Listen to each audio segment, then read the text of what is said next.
Hi అండి, welcome to అదిరేటి రుచులు. ఈరోజు వీడియోలో పల్లీ చిక్కీ ఎప్పుడు చేసినా పర్ఫెక్ట్గా కుదరాలన్నా, నోట్లో పెట్టుకుంటే సాగకుండా కరకరలాడుతూ రావాలంటే ఒకసారి ఇలా నేను చెప్పినట్లు ట్రై చేసి చూడండి. పర్ఫెక్ట్గా కుదురుతుందండి. పిల్లలకైనా పెద్దలకైనా మంచి హెల్తీ స్నాక్ రెసిపీ అని చెప్పచ్చు. ముందుగా స్టవ్ ఆన్ చేసుకొని ప్యాన్ పెట్టేసుకొని ఇందులోకి 1 కప్పు వరకు పల్లీలను వేసుకొని పల్లీల్ని లో టు మీడియం ఫ్లేమ్లో కరకరలాడే విధంగా వేయించుకోవాలండి.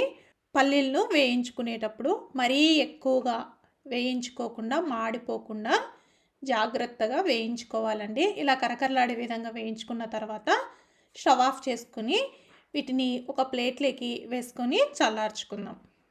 ఇప్పుడు ఇవి చల్లారిన తర్వాత వీటికి పొట్టును తీసేసుకొని ఇలా 2 బద్దలుగా చేసుకోవాలి.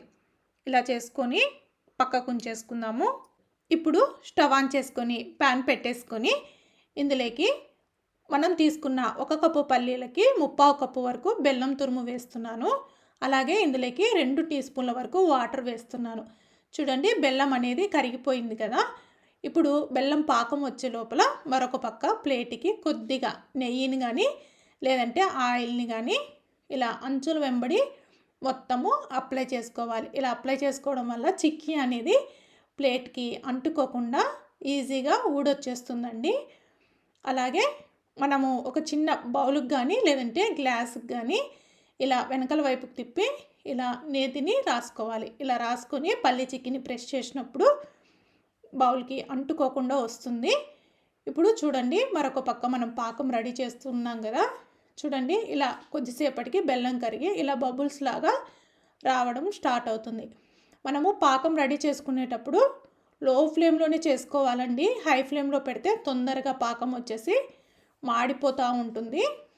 ఇప్పుడు ఒక బౌల్లోకి కానీ ప్లేట్లోకి కానీ కొద్దిగా వాటర్ తీసుకొని పాకంని చెక్ చేసుకుంటూ ఉండాలి. చూడండి, స్టార్టింగ్లో నేను ఇక్కడ పాకం ఇందులో చెక్ చేయగానే గిన్నెకి అంటుకుంటుంది. అలాగే ఇలా చేత్తో పట్టుకుంటే సాగుతూ వస్తుంది కదా. ఇప్పుడు ఇంకా కాలేదండి. ఇంకొక 1 లేదా 2 నిమిషాల పాటు టైం పడుతుంది. అక్కడే ఉండి దగ్గరే ఉండి పాకంని చెక్ చేసుకుంటూ ఉండాలి. ఇప్పుడు మళ్ళీ ఒకసారి చెక్ చేసుకుందాము. ఇలా కాస్త వెడల్పుగా వేసుకోండి. ఇప్పుడు కూడా ఇంకా కాస్త టైం పడుతుందండి. ఇలా గిన్నెకి అంటుకుంటూ ఉంటుంది కదా, అలా కాకుండా ఈజీగా వచ్చేస్తుందండి పాకం అయిన వెంటనే. చూడండి, ఇంకా కాలేదు. ఇలా అక్కడే దగ్గరుండి చెక్ చేసుకుంటూ ఉండాలి. ఈ పాకం రావడానికి కూడా ఎక్కువ టైం పట్టదు. సో జాగ్రత్తగా అక్కడే ఉండి పాకం అనేది మాడిపోకుండా చెక్ చేసుకుంటూ ఉండాలి. ఇప్పుడు మళ్ళీ ఒకసారి చెక్ చేసుకుందాము. చూడండి, పాకం కూడా కాస్త దగ్గర పడిపోయింది. అలాగే ఇలా గిన్నెలో వేయంగానే ఇట్లా ఈజీగా ఊడొచ్చేస్తుందండి. గిన్నెకి వేసి కొడితే ఇలా టంగ్ టంగ్ అని సౌండ్ రావాలి. ఈ విధంగా గట్టిగా ఉండాలండి పాకం అనేది. మరి చేత్తో పట్టుకుంటే విరిచేంత వరకు ఉన్నారంటే పల్లి అనేది నోట్లో పెట్టుకుంటే కొరకడానికి కూడా వీలు లేకుండా అంత గట్టిగా తయారవుతుంది. ఇప్పుడు ఇందులోకి 1 టీ స్పూన్ వరకు నెయ్యిని వేసుకొని అలాగే మనం ముందుగా పొట్టు తీసి పెట్టుకున్నటువంటి పల్లీల్ని ఇందులోకి వేసుకొని బాగా కలిపేసుకోవాలి. చూడండి, ఇలా తీగలు సాగుతూ ఉంది కదా, ఈ విధంగా ఉంటే చిక్కీ అనేది పర్ఫెక్ట్గా కుదిరింది అని అర్థం అండి. ఇప్పుడు వెంటనే ఇలా బాగా పాకంలో కలిసిన తర్వాత వెంటనే మనం నెయ్యి రాసుకున్న ప్లేట్లోకి వేసేసుకోవాలి. అస్సలు లేట్ చేయొద్దండి. లేట్ చేస్తే పాకం అనేది గట్టి పడిపోతుంది. ఇప్పుడు మనము గిన్నెకి నెయ్యిని రాసుకున్నాం కదా, ఆ గిన్నెతోటి మొత్తము స్ప్రెడ్ చేసుకోవాలి. ఈ విధంగా స్ప్రెడ్ చేసుకున్న తర్వాత ఒకవేళ మీరు అంచులు సమానంగా ఇలా రావాలి అనుకుంటే ఇలా చాక్ తోటి ఈ విధంగా అనండి, సరిపోతుంది. ఇప్పుడు ఒక 2 నిమిషాల పాటు ఆగిన తర్వాత చాక్ తోటి ఈ విధంగా మనకు కావాల్సినంత సైజులో ఇలా ఘాట్లు పెట్టేసుకోవాలి. మీరు చల్లారేదాకా ఉన్నారంటే ఇలా ఘాట్లు పెట్టడానికి వీలవ్వదు. వేడిగా ఉన్నప్పుడే ఇలా ఘాట్లు పెట్టేసుకొని ఈ పల్లీ చిక్కీని పూర్తిగా చల్లారనివ్వాలి. పల్లీ చిక్కీ పూర్తిగా చల్లారిన తర్వాత ఇలా చాక్ తోటి ఇలా అన్నారంటే ఈజీగా ఊడొచ్చేస్తుందండి.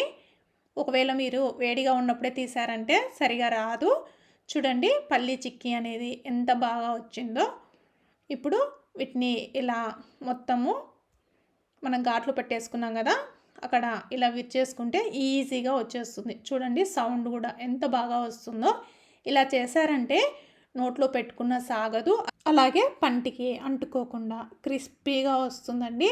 ఒకసారి మీరు కూడా ట్రై చేసి ఈ రెసిపీ ఎలా వచ్చిందో కామెంట్ చేసి చెప్పండి.